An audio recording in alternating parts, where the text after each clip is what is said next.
Well, it looks like that at least two of us are on the road a little bit. I'm roughing it a little bit, coming to you from outside my normal confines. I'm at my in-laws' place in Wildwood, New Jersey. How about you, Hogan? You're not in your usual locale as well. I'm not. I'm out on the road. Now, the real question for our audience would be, if you're at the Jersey Shore, is this part of a gym, tan, laundry situation? Which of the two or the three have you already done this morning?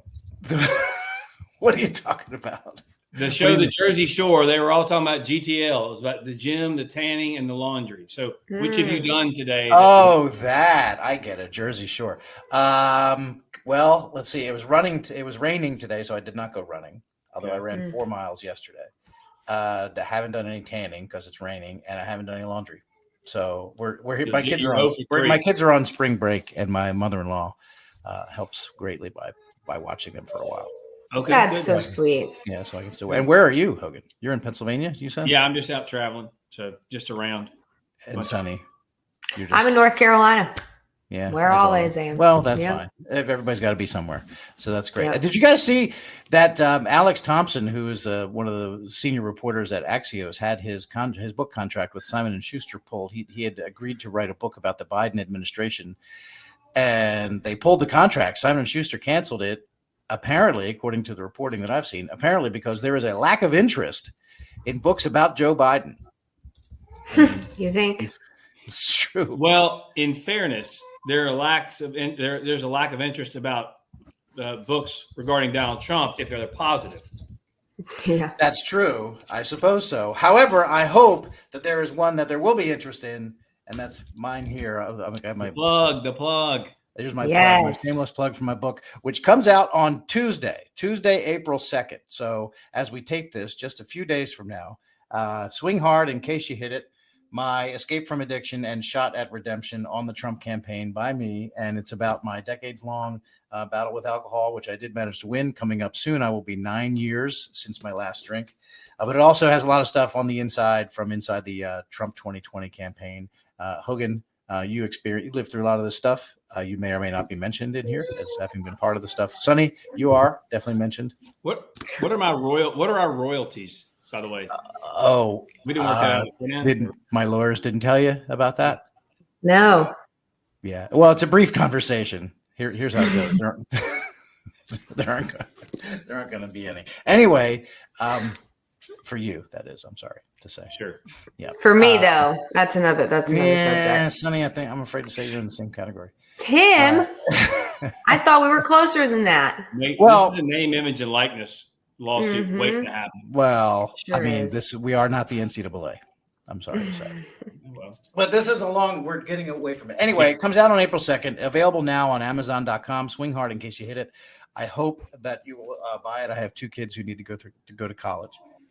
And I wish everybody would like and follow and subscribe to the podcast wherever it is that you're seeing or hearing this. We would appreciate it because this is the Line Drive Podcast.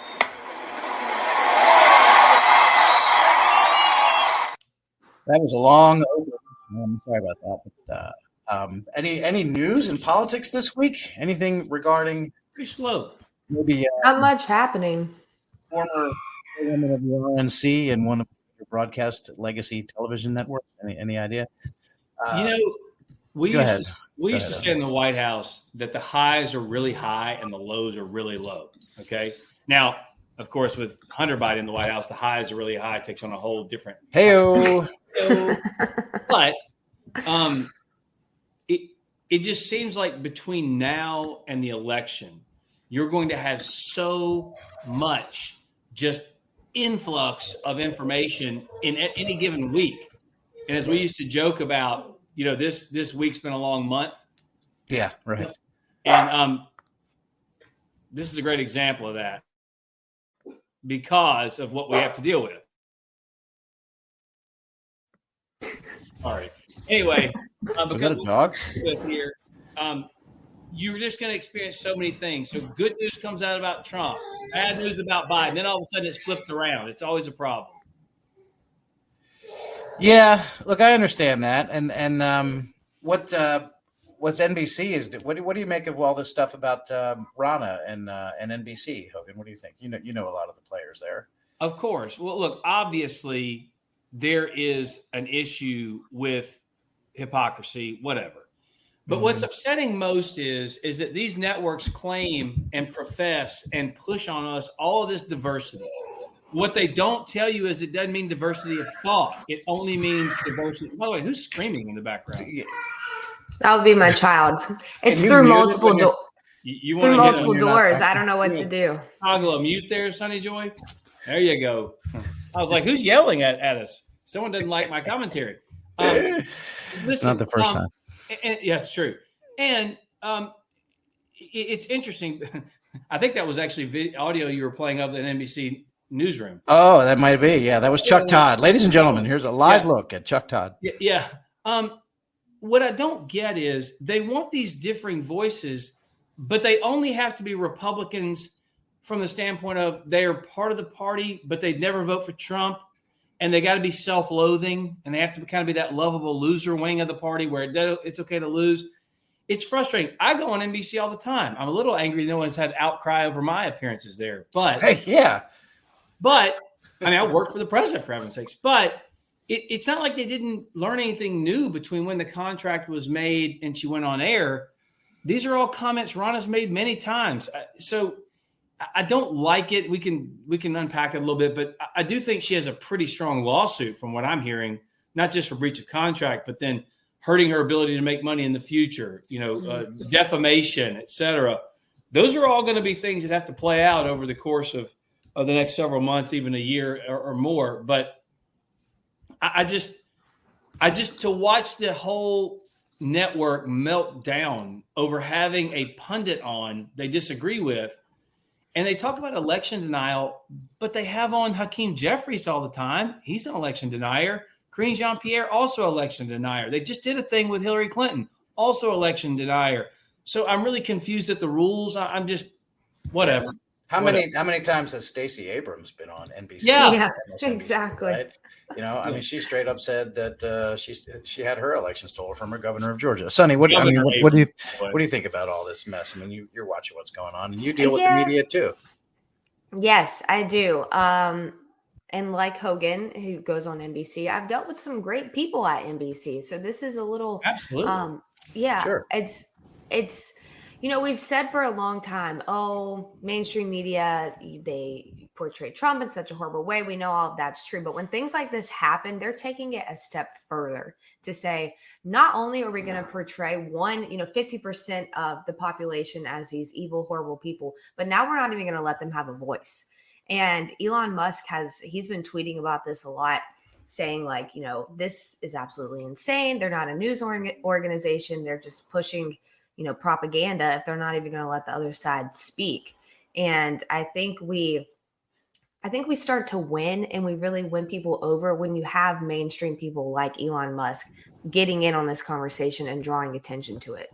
So it is just totally insane. I hope you're right. I hope so too, Tim. Because I hope people notice this and can see what NBC did here and just the spineless nature of the suits at NBC. The NBC suits, you knew we were discussing this and texting back and forth, you guys and me, and I was doing it with some other people. Like, how long do you think it's going to take for the NBC suits to fold here in the face of the caterwauling and the whining from their raging leftist on-air hosts, right? And the answer is it took 4 days. It went from Friday to Tuesday. It seemed like here we are on the heels of the whole bloodbath nonsense where every news outlet in the whole country, this is what I wrote my Washington Times column on that'll be posted later today. The entire news media went nuts, lifting the word bloodbath out of context and trying to claim that somehow Trump was calling for political violence if he doesn't win at a rally speech a couple weeks ago. And so that was everybody. That was basically everybody in the newsroom, in the entire news media, all outlets. But then NBC suddenly decided to say, look out for, hey, hold my beer, everybody else. Let me prove to the world that our news outlet is completely and totally controlled by the leftist militants who are prone to hissy fits and who sit in the anchor chairs on all of our major shows, because that's exactly what happened. And the fact is that they can't stand to be associated with someone who supported President Trump is, I mean, it's outrageous. They got a half dozen people who've worked for different Democratic politicians, various people throughout all media. Like, I mean, let's start with George Stephanopoulos, for God's sake. And then so on Friday of the week before Ronna got fired, on Friday, Carrie Budoff-Brown, who runs politics for NBC, she sent a memo and told her team, everybody at NBC News, said it couldn't be a more important moment to have a voice like Ronna's on the team. Well, you know, having a diversity of voices on the team, again, that lasted about 4 days, but because by Tuesday of this week, Ronna was out. And here you have all the other people that they employ. If they're objected, now let's take them at their word. They claim that they don't want to work with somebody who has lied, in their view, lied about the previous election. Okay, then how do you explain, let's say, Chuck Todd or anyone who works on that network? Because they all pushed the lie for years that the 2016 Trump campaign colluded with Russia to win the election of 2016. They also still, to this day, employ John Brennan, the former director of the CIA, but he told the Russia lie on the air on NBC and MSNBC almost every single day for 2 years. And to top it off, he was like the headline signatory of the big letter that the Biden campaign concocted to lie to the world that Hunter Biden's laptop was part of a Russian disinformation campaign. That was never true, but John Brennan signed that letter to it, claiming that it was, and he's still employed by MSNBC. How about Jen Psaki? I mean, should we go on? Joy Reid, she pushed the Georgia election law and lied and called it Jim Crow 2.0, and that caused Major League Baseball to pull the All-Star game out of Atlanta, Georgia, and cost Black-owned businesses millions of dollars in revenue. I mean, how does any of this make? I hope, like you're saying, Sonny, I hope that regular people can see this. Do you have any? Does either one of you have any faith? I don't know that too many people, regular folks, care about something like this. Now, you know, it's an issue that it's kind of inside the beltway. Like, why would you not let a Republican pundit on a station that, you know, allows only Democrat pundits? I mean, okay, I don't know too many people care about it. They're more worried about their bottom line and the problem of the administration. So, but I get what you're saying, where anyone who's paying attention to this at all understands that the left has this consistent message and mantra that if we can somehow jail Trump, if we can somehow get him off the ballot, we talked about last time, Sonny, if we can somehow, mandate, take away our rights for to decide whether or not we get a vaccine, if we can somehow take away free speech, if we can somehow stack the Supreme Court, if we can somehow silence and censor and shadow ban anyone who's a dissenting voice, then we can save democracy. I mean, the mentality is lunacy. And I think a lot of people in this country are really starting to realize that part of it, where they're going, wait a minute, they're going after Trump, and they may not like Trump, someone out there in the country, but they see this as an overreach of the federal government because, you know, you're not always going to be in power. This is going to flip sooner or later. And when it does, you've taken the toothpaste out of the tube here. It's going to be really hard to get it back in. It's the same thing as when they used the vote for court nominations that what was the senator's name who changed the rules on how the majority needed to vote. No, Schumer. He blew up the filibuster for judicial Schumer nominees. did that? Yeah. Okay. Yeah. So Schumer did that. And then all of a sudden we get in power and we're sending through Supreme Court nominees like this. And these are the rules you set forth. Yep. And they did it. They broke it. They bought it. And now they're angry at the ramification. Yeah, I mean, they do. They change the rules, and then they get shocked and offended by and horrified by when those new rules that they created are used against them. And here, look, the pomposity. Like here, Nicole Wallace had this entire monologue where she talked about our sacred airwaves and the idea that Ronna McDaniel would somehow besmirch their sacred airwaves. I'm sorry. How many views is she getting on her sacred airwaves? How many what? How many views? How many viewers is she getting every day on those sacred airwaves? I don't know. Not a whole lot. Sorry, continue. That's why they're sacred. It's a select few. Right. No one goes there. They're so sacred. They're so sacred. Right. It's like Yogi Berra. Anyway. But that was very Biden of you, by the way. Yogi? It's like Yogi Berra said, never mind. Let me move on. That's like a Biden move. Yeah. But any event, or not, nevertheless, whatever it is. He says Total Biden move, Tim. Come on now. That's not fair. Honestly, it's not. But say what you want. Look, I know a lot of the Republican base, they're upset with Ronna McDaniel by the end, and they have different, whatever your view of Ronna McDaniel. I thought a pretty good personal relationship with Ronna, and I always liked her. But whatever your view of her tenure as chairwoman of the RNC goes, what is going on here, what has happened at NBC is insane.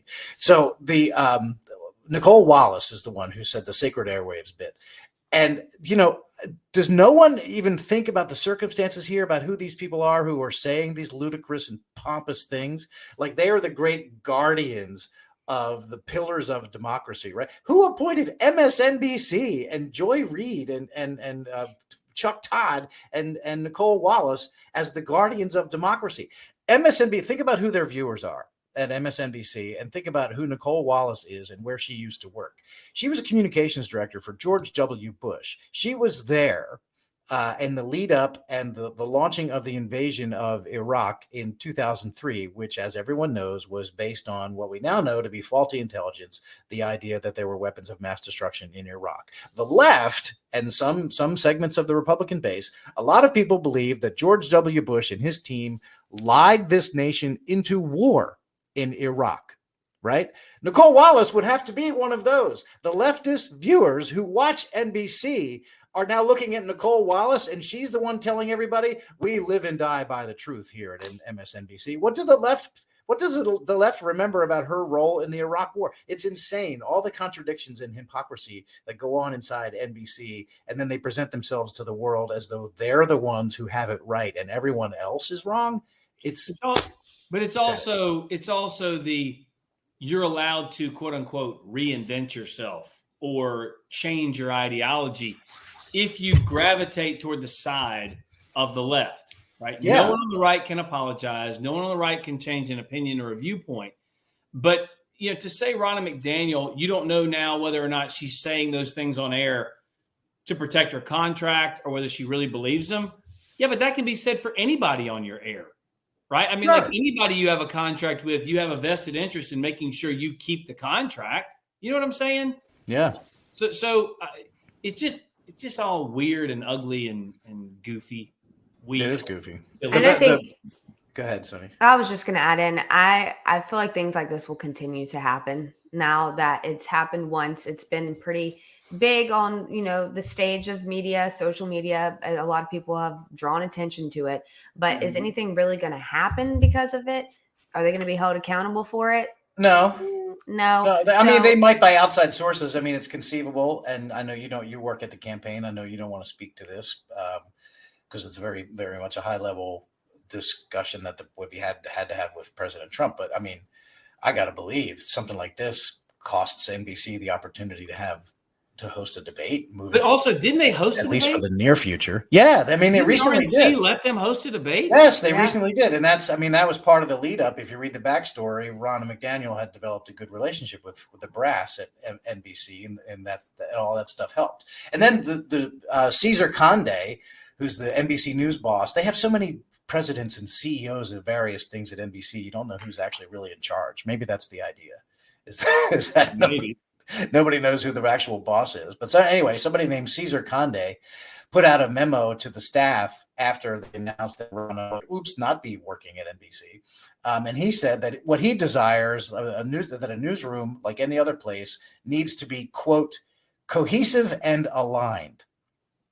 Interesting use of the word aligned, Hogan. What does that say to you? Aligned in what way? People in the newsroom are all supposed to be aligned. Aligned how? Yeah, right. Shouldn't they be aligned with the truth, aligned with getting information, aligned with freedom of thought and expression? And it always cracks me up. And then it just infuriates me that the decision to try and stop free speech, I mean, that's literally how that profession, freedom of press, freedom of speech, that's how your industry moves forward. And yet you fight so vehemently to stop freedom of press and freedom of speech. It's just so weird. Yeah. Anyway. It's like a little microcosm of everything that's been happening on social media for the last, how many years? 5 years? Yeah. I mean, it really, I guess it really started in earnest in COVID. And then it moved on into, Hunter Biden's laptop, and then January 6th. And then, now we're in the spot where you can't even have the Republican chair. Now you can have an RNC chair, a former Republican National Committee chair, be an MSNBC contributor, as like Hogan is saying, as long as you agree that Republicans are always the enemy and that Republicans are always wrong. And I give you Michael Steele, right? He's a former chairman of the RNC who the liberals don't mind sitting next to because he agrees with them on everything. And you have to be willing to go on there and become Adam Kinzinger or Liz Cheney and only bash Republicans all day long, and then MSNBC will gladly grant you a chair. And so anyway, they're going to have to pay, according to the news, they're going to have to pay Ronna about $600,000 for the 2-year contract of about $300 per. If she wants to be mean, I bet she could get more than that. Because again, when you defame somebody in the way they have, you could argue that it hurts her ability to make money in the future. You've now sold her. So theoretically, she could do a whole lot more. Yeah. So, and I know that, according to, I have no inside information on this, but according to news reports, that is something that she's considering, because I think a lot of the things they said about her were defamatory. I think for sure. Anyway, that's enough of that. NBC. The funny part is, last thought on this. The funny part is that the Chuck Todds of the world and Nicole Wallace, they're sitting there, and I imagine that like right now they're feeling pretty good about themselves. They think that they fought a good, righteous battle on behalf of the canons of journalism, democracy. And it marked a glorious day for NBC News and for journalism generally. But they're wrong about that. It was a dark day. Because it proves that they only want monolithic thought, and they don't care. Now they no longer care who knows it. They don't care who knows. It's out in the open, sure. But I do have to make this point. Do you remember the mocking that ensued after Katie Britt's response to the State of the Union? And like, she's so emotive. It's theater. She's making it up. You heard some of the things that like Rachel Maddow was saying about this hire, and the breathless way in which she pauses, the dramatic way in which she tells you how wrong it is for this institution. I'm just sitting there going, this is Katie Britt. And like, just another little thing that made me laugh. Well, it's okay for them to do it, Hogan. You have to know. I want to put a period on the end of this thing. We can move on to something else. And then January 6th was a bad day. I don't think anybody would dispute that was hard to watch. And it was a protest that got out of control and turned into a riot. And some people, a very small percentage of the people who were there, broke laws and trespassed and did a lot of things that they really should not have done and were across the line into being criminal. All that is true. NBC and the media in general, and leftists certainly, but NBC was a shining example of this over the course of the last few days.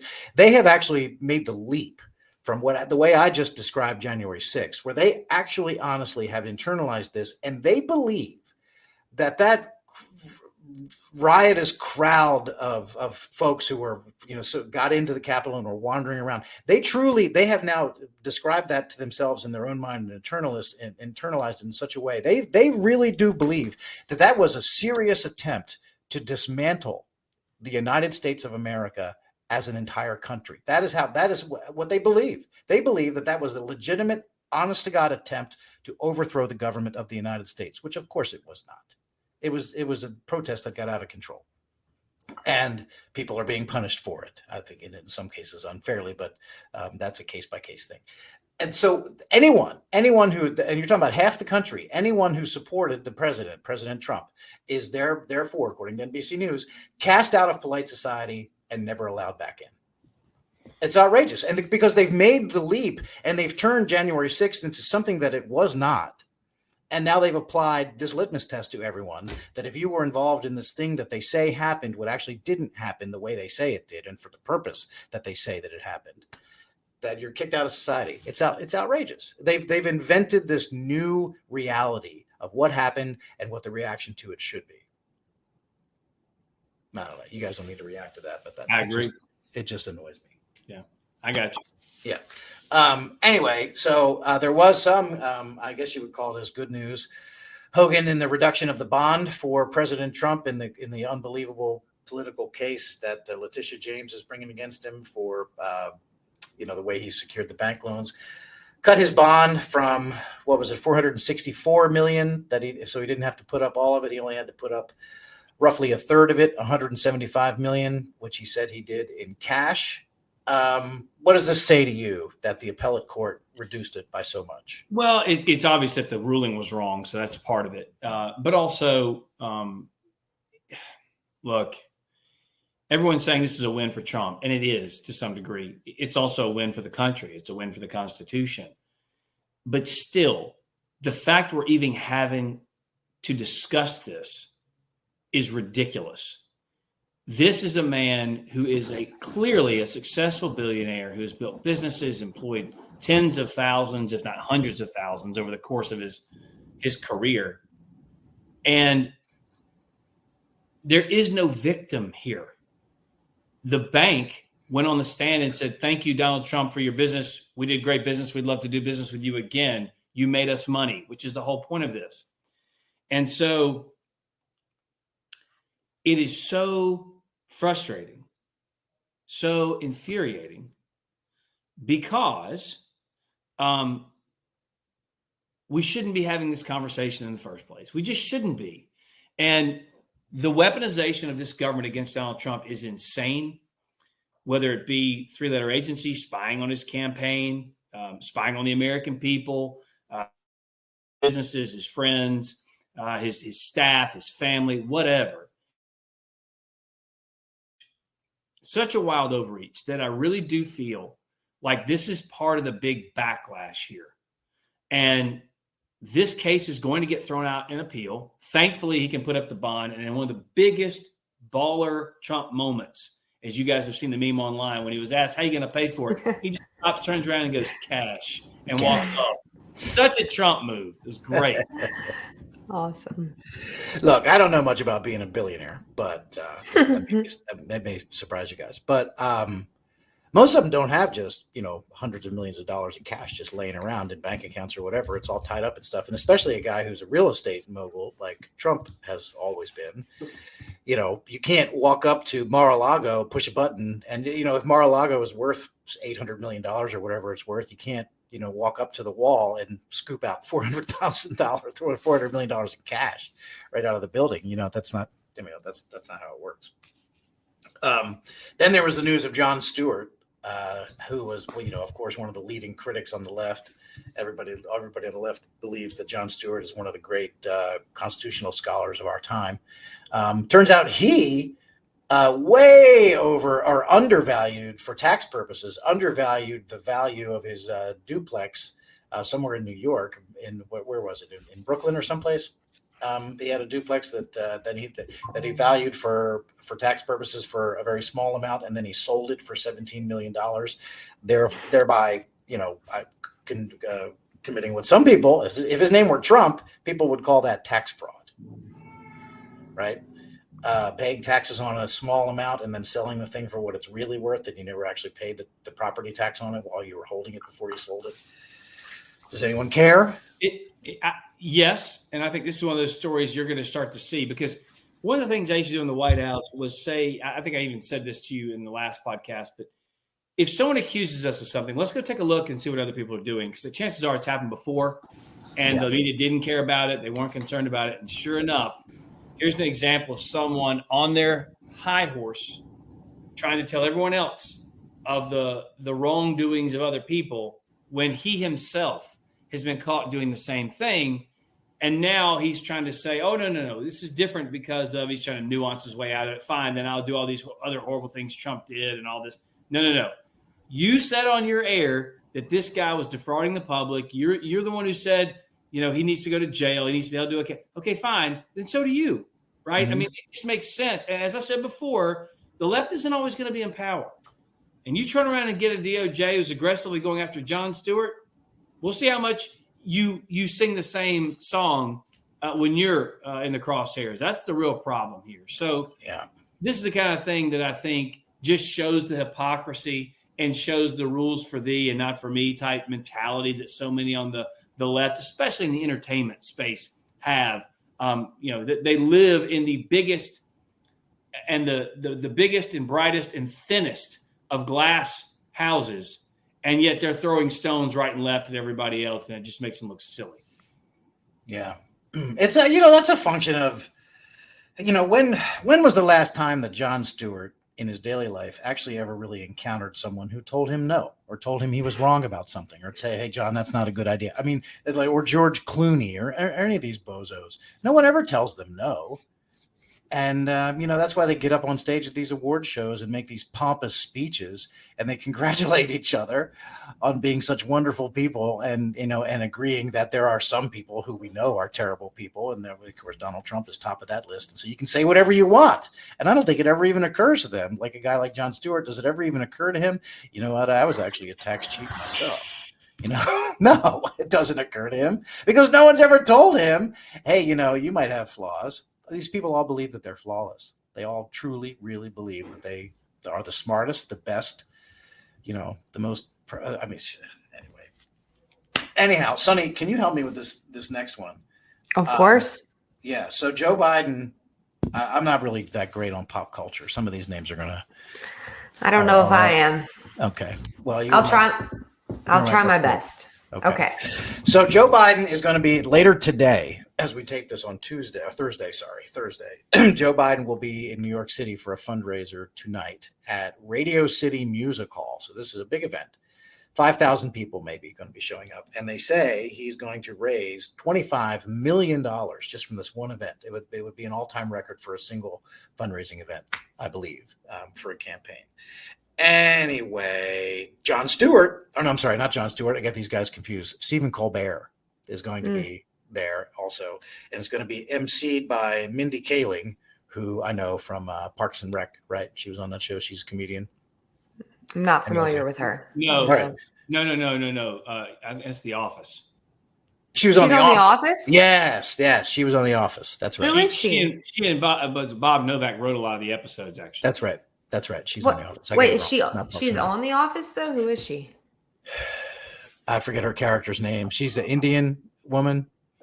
And she's very. Man, I just started watching Kelly. The Office. Like very Kelly. flighty, and she's very Kelly is scatterbrained, and she becomes obsessed with boys, and she's Ryan. Yes, Kelly. Yeah, she was in love with Ryan Kelly. Mhm. Yeah, that's right. Yeah. Anyway, so she's emceeing the thing. Somehow Stephen Colbert is involved. Speaking of fake news, now then there's going to be performances by Queen Latifah. I know who that is.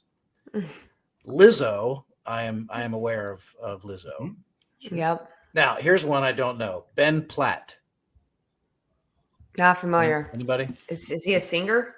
I don't know. Well, he's going to be performing, so that kind of indicates have to me to that maybe Google he's these singing. people. Could be interpretive dance for all I know. These are Democrats. Oh yeah. No, Ben Platt. Ben Platt was the actor from what's the acapella movie? Pitch Perfect? Yes. He was the nerd. Is that guy? Oh man, I love Pitch Perfect. Me too. All right. Well, he's going to be there. It's Ben not too Platt. late to get your tickets, Sonny, if you can get up to New York by tonight. Here's another one. Cynthia Erivo. Nope. Hold on. No, Let me look. Hogan's going to Google it. Hogan's So these are people identified as celebrities by Politico and the rest of the news media. And I was hoping, and I left out, of course, the headliners because there's no way that Joe Biden could raise. Go ahead. Cynthia Erivo was the actor. She was the actress for Harriet in the Harriet Tubman. Harriet movie. Tubman. Okay. And then the last one is Leah, L-E-A, Lee Michelle. Who is Lee Michelle? L-E-A, Lee Michelle. Sonny, you don't know any of these? Yeah, you know her too. You know her too. Sonny knows her too. Fiddler on the Roof. Foxy. She was in Glee. Nope. Didn't watch Glee. Glee. Huh. Okay. And then, of course, So the Stephen Colbert, his role is that he's going to moderate and quote unquote armchair conversation with Biden and Bill Clinton and Barack Obama. So there you go. That the real draw, the reason why people are paying Yeah, a total of $25 million Obama and Clinton. is really, and then I think not so much Clinton, but it's really Obama. Yeah, Clinton's still. They're still like, anyway, two former presidents there, include and plus the current president, the one that actually no one cares about. Books about this current president are being canceled because no one wants to buy them. Yeah. And so, but somehow he's able to raise $25 million. Oh, you mean Barack Obama's going to be there and Bill Clinton? Oh, I guess that explains that. Meanwhile, on the same day. That's tonight, actually. On the same day that Joe Biden is rubbing elbows with all these celebrities that no one ever heard of, plus Obama and Clinton, if Sonny hasn't heard of the celebrity, I judge that person not to be a celebrity. Okay, but also, Tim, let's keep in mind my movie knowledge, as we have learned from previous podcasts, is very did establish that, yeah. So I don't know if I would base your celebrity knowledge off of me because it's really bad. Okay. Mine's not bad. And I didn't know. No, Hogan was right there. Well, you had to go to the Google box. But once I saw them, I remember them from the movies, right? You didn't know them by name necessarily, but then you realized who they were. Okay, I got it. Well, anyway, while Biden is doing that, Donald Trump will be attending the wake of a New York City police officer who was killed in the line of duty not too many days ago. So the President Trump is going to be going for the visitation for Officer Jonathan Diller, who was shot during a traffic stop this week on Monday. And that's going to be in Massapequa, which is actually outside the city, of course. It got shot below his bulletproof vest while he was approaching an illegally parked car in Queens. And these were people who had the alleged assailants, people who had lengthy criminal histories. And so that's why President Trump is going to be going to that officer's funeral. And I mean, what a contrast between the two. Donald Trump going to a police officer funeral in the New York area, and Joe Biden, meanwhile, will be hanging out with Queen Latifah, Stephen Colbert, and Barack Obama. Okay, what? Okay. But hold on. Biden is going to be with Clinton, also had a long criminal history. True. Fair enough. Okay. Now, look, this could not be more indicative of the differences between the two political parties at this present time. The Republicans always used to get hit for being the party of Wall Street. Forget the fact for a moment that the billionaires on Wall Street give to Democrats by like 92%. It's not even close, the amount of money they give to Democrats.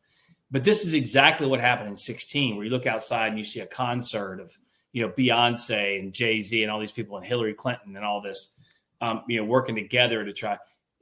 I don't think the American people care at all. There may be a subset of small folks out there who see these actors and they see these musicians and say, this is what's going to lead my political views. Maybe. Is it going to lead them to vote? I don't know. But to watch Donald Trump go to the wake of a man who is a first responder. I mean, these are the people who put their lives on the line every day, wherever they go. This is always a possibility. They're never coming home. And he's going there, dealing with them in a way that American people can relate to, because so much of this crime that is occurring, as I've said, is 100% preventable because these people don't have a right to be here. And so many of these people are on the street again. If they are American citizens, the prosecutors won't prosecute them. So they just get back out and commit crimes again. The rap sheet on this guy who killed them is long. So all of these things just kind of show where we are trying to get this country back on track, whereas the left just continues to kind of eat, drink, and be merry because tomorrow we die, right? They don't care. People in this country are suffering for it. And this event, these two dueling events, I would say, just accentuate the differences that we're facing in this country.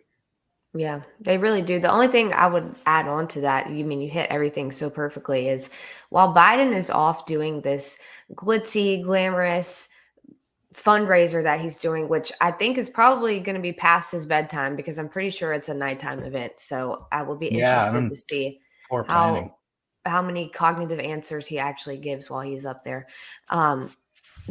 it just so does not resonate with what people are dealing with in their day-to-day life. He's in New York living the high life, the high political life as president, while there are people in cities all around the country that are struggling to afford groceries, that are struggling to afford their gas or their power bill. I know my power bill personally has gone up by $100 a month. It is absolutely insane.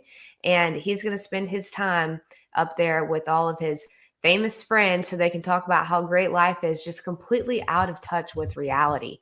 And I mean, Hogan talked about it. President Trump is meeting with a grieving family because that's who he is and that's what he does. And he is going to restore order back to our country. Yep. And then, Hogan. And then, I don't know where Hogan went, but he probably got a phone call or something. But we can carry the ball, Sonny. We're almost. We got it. Yes. Yeah. It's funny what a lot of people associate, or at least over the history of Radio City Music Hall, where this Biden event is going to be, is that's where the Rockettes perform, right? It's the chorus line of the long-legged dancing, dancers, women, and they do the famous kick line, the Rockettes kick line and all that stuff. I'll bet you, well, I don't know what the program is going to be like, whether they're involved or not, but I mean, you wouldn't want all those dancers being anywhere near Bill Clinton.